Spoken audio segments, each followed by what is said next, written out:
Shabbat Shalom, y'all.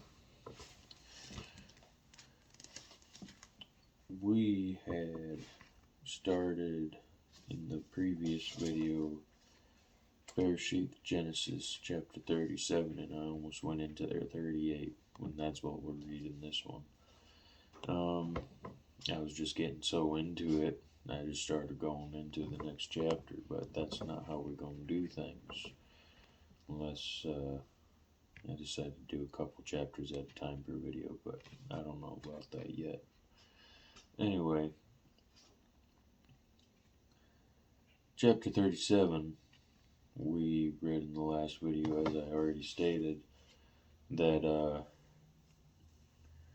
Yaakov was dwelling in the land where his father was a stranger, Canaan, right? And in the chapter before 37, it was explaining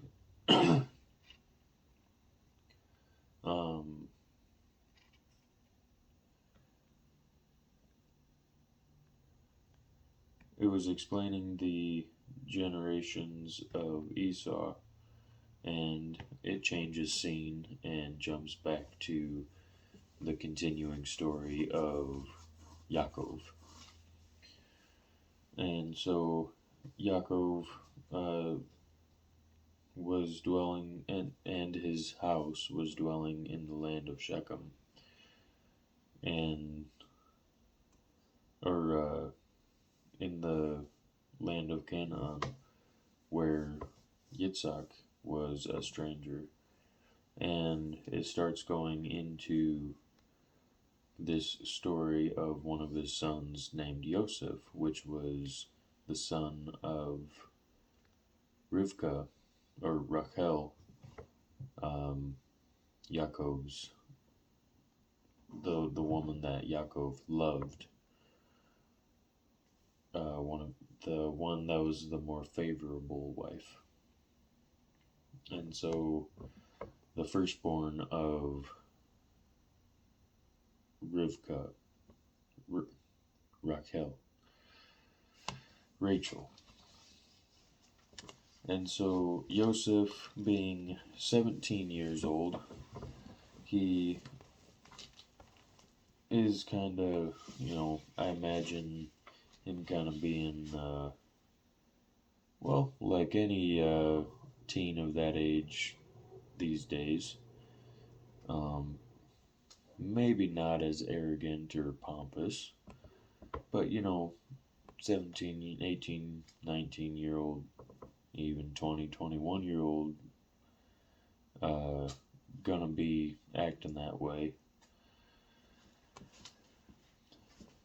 Anyway, I'm starting to think that they know the world and everything like that, and it's not even close to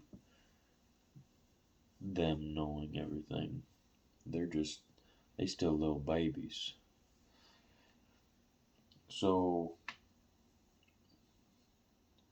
Yosef was most loved more than all of his other brethren, because he was the son of Yaakov in his old age.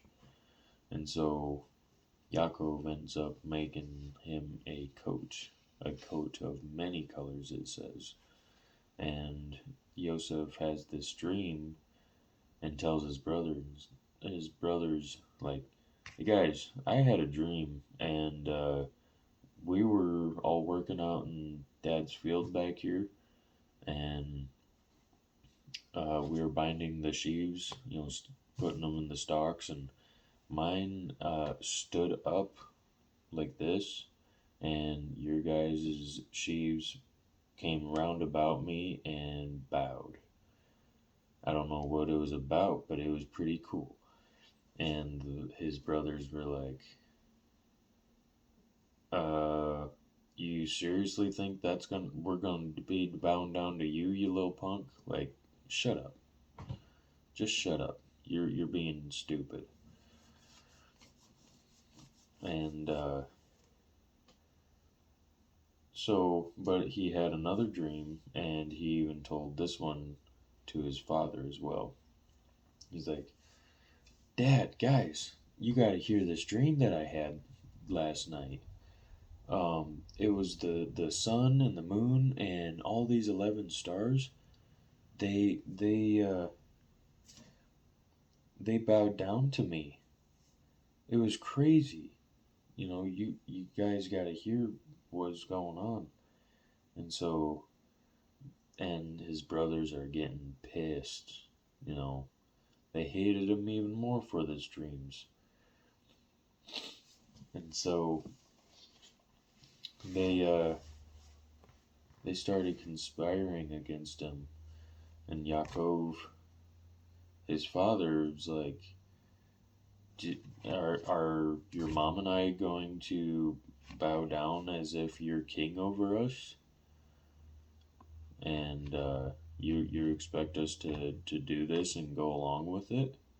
Pretty much. So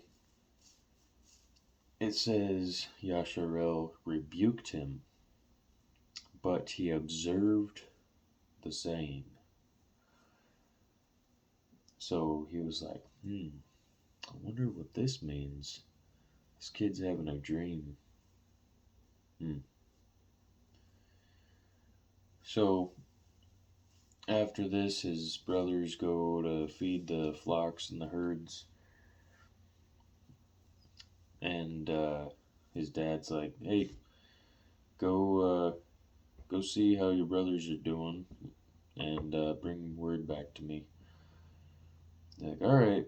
So he starts going on his trip, and he starts wandering off, probably daydreaming or whatever, and he's in a field, and this guy comes walking up to him.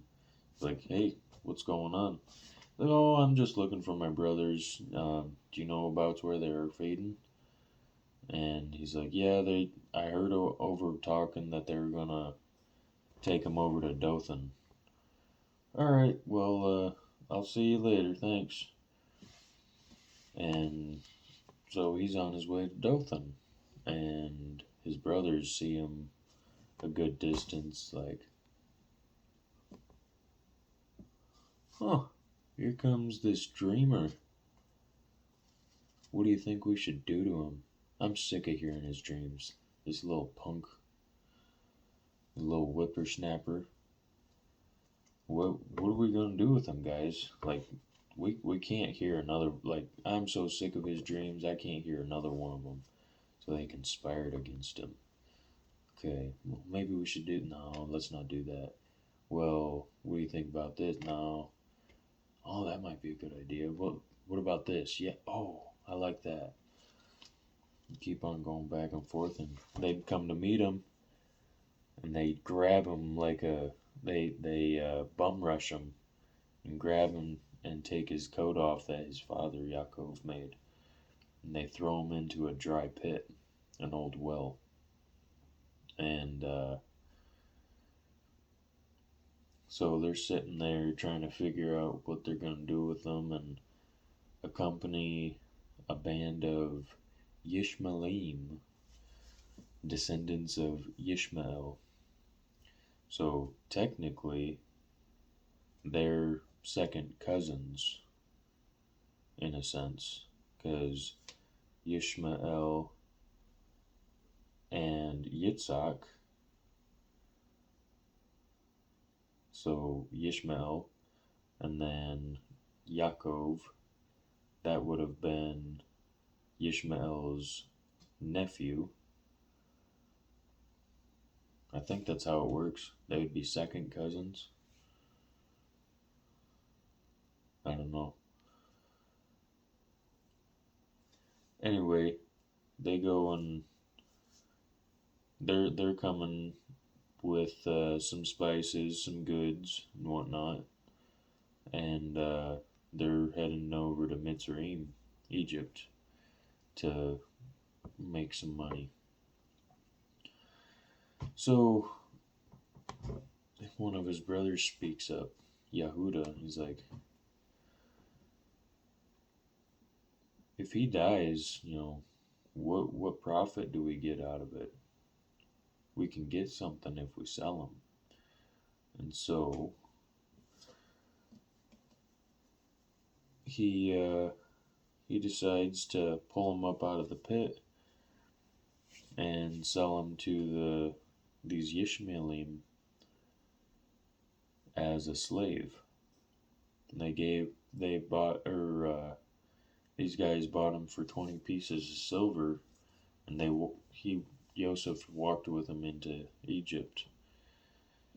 And so his brother Reuven, he goes and turns to the pit, and he's like, what, where's Joseph? You know, and like, where am I gonna go? Because Dad's not gonna. I'm the responsible one. I'm the eldest. I'm supposed to be watching over everybody. Like, where am I gonna go? I'm gonna get kicked out, surely.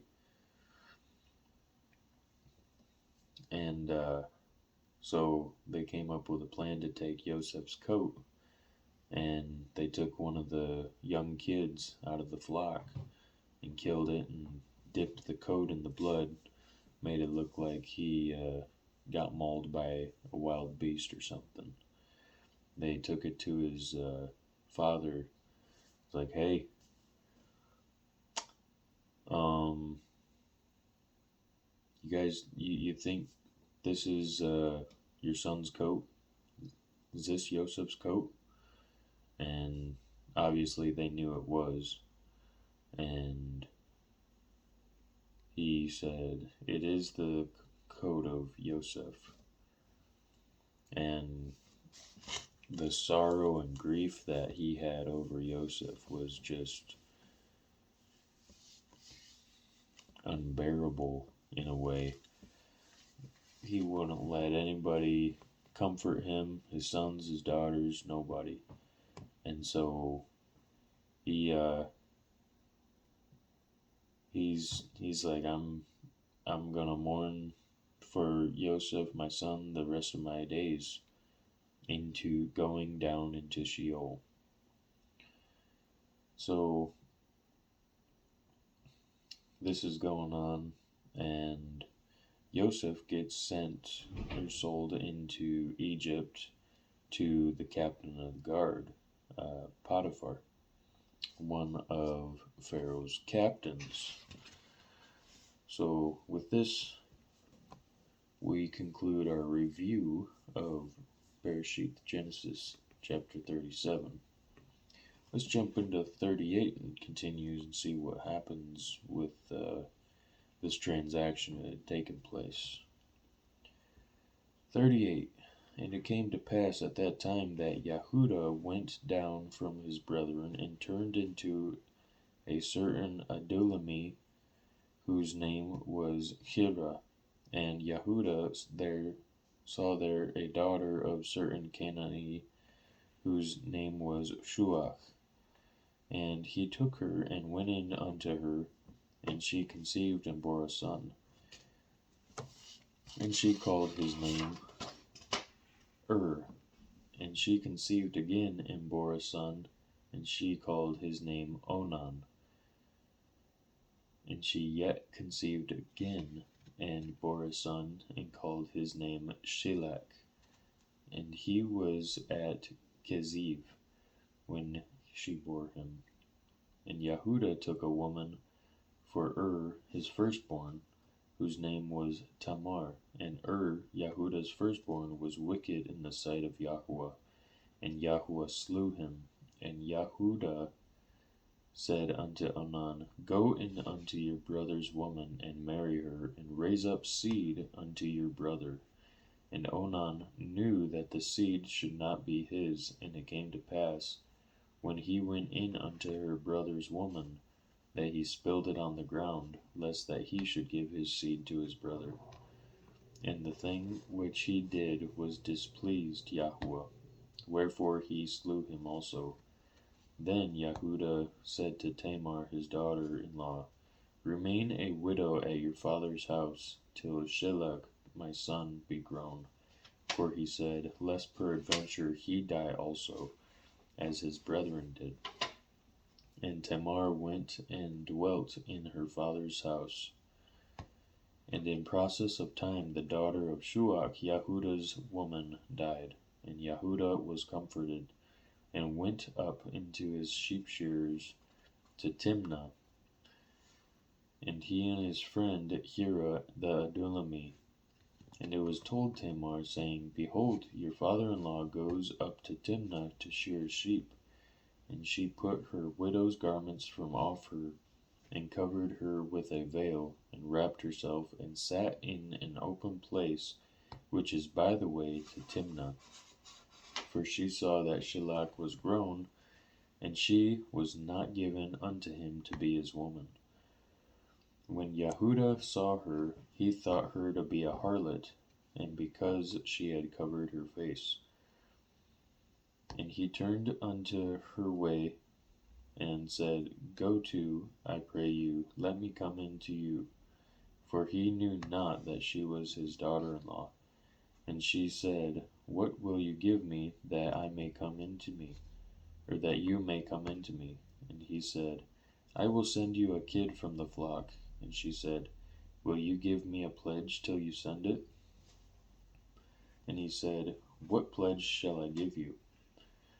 And she said, Your signet, and your bracelets, and your staff that is in your hand. And he gave it her.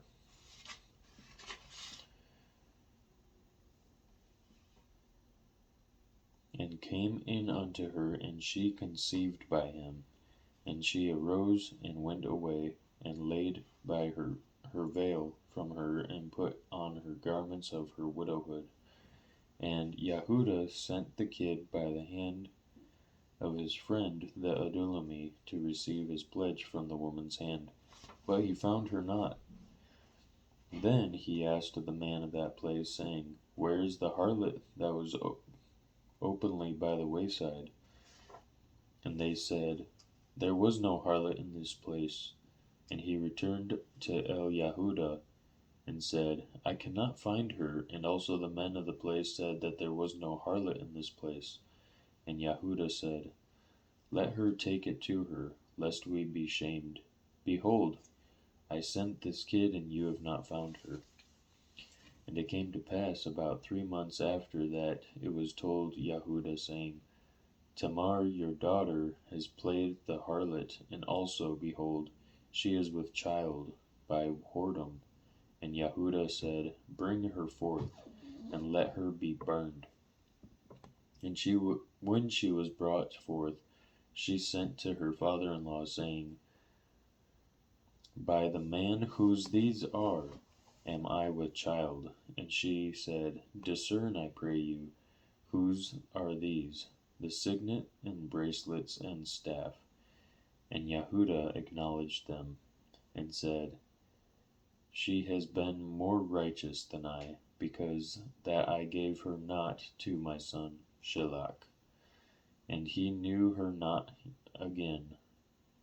And it came to pass in time of her travail that, behold, twins were in her womb. And it came to pass, when she travailed, that one put out his hand, and the midwife took and bound upon his hand a scarlet thread, saying, This came out first. And it came to pass, as he drew his hand back, that behold, his brother came out. And she said, How have you broken forth? This breach be upon you. Therefore his name was called Peretz. And afterward came out his brother that had the scarlet thread upon his hand, and his name was called Zerach. This concludes the reading chapter of 38 in the book of Bere'shiyth, Genesis. Blessings, y'all. Shabbat Shalom.